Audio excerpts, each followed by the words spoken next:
Abantu aba basize kuganyirwa omunkoreji babeni barugo mugombora zitari zimwe na zimwe omu district eya Hoima kandi buri omwe atungire embuzi.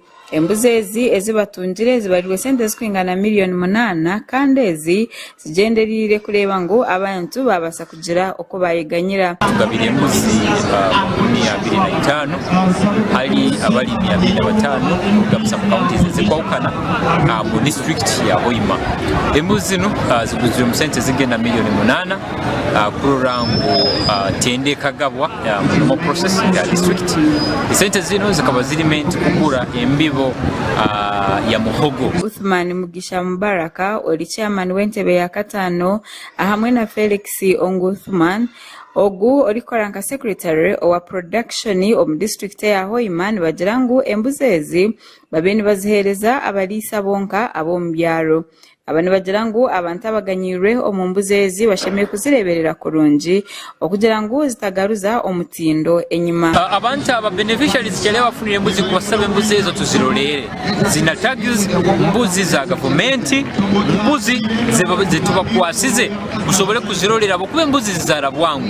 Era aba beneficiaries nti leka embuzi eno tubigabire kyalero kino eyambe mu kuboostinga life rundiki enyikara ya Hoima district local government. Uthman ayonjire yagira ngu bashaziremu kugira ngo embuzi ezi bazihereze ahabarisa abomu byaro ahamwe n'abantu abinobulema ahambiri yabo nko muringo gumwe go kwereka ngo abantu aba nabo bine kibaganyirwa omu government. Herize ba model farmers ebayiremu haboko ba model farmers bekayindwa funa mu bulintekaniza ya government bulintekanize kuija ba model farmers bagamba kwaha bikana abantu abandi basobole kufuna mu ntekaniza akazi. Bamwe ahabaganyirwe omu program eji basimire district ya Hoima hamwe na n'obwebembezi oburiho bwa hati abo kugira ngo babishikire babasa kubahembuzi. Embuzi eno egenda kuba nenyamba obungenda kuyorora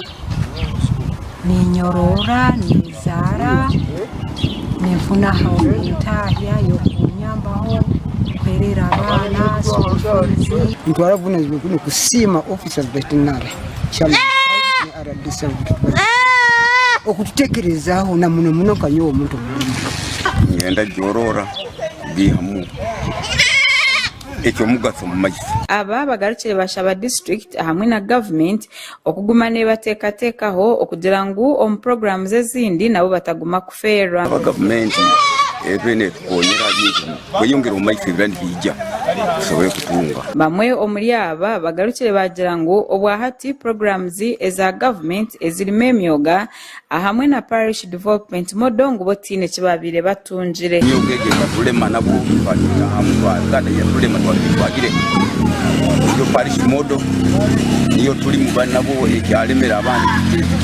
abantu tunge sente zikajya mutali bayine challenge ngirimo nyingi kuba abandi bakabajya sente basabaga sente omuntu bantu kurunga bakuba emyoga yo ekayija abantu bakayikara mu group bakamalira sente batungire kurunga then eri mu process twakamaliza phase ya kubanga ne ya kabira tugenda mu phase ya kasatu. Amakuru gagasha kwa gada saba abo Sky TV omu Hoima.